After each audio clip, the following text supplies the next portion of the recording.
Souvent, c'est pour sentir que le monolinguisme serait égal à la paix et la tranquillité. Et au contraire, le plurilinguisme pourrait porter un conflit.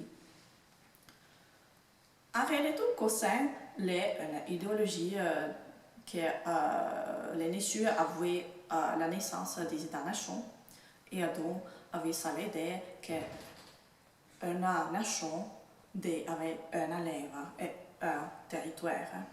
En réalité, ils sont bien des plurilinguismes qui sont bien pacifiques, comme par exemple la Suisse de Vuilletor, ou bien ils sont bien des monolinguismes qui sont violents.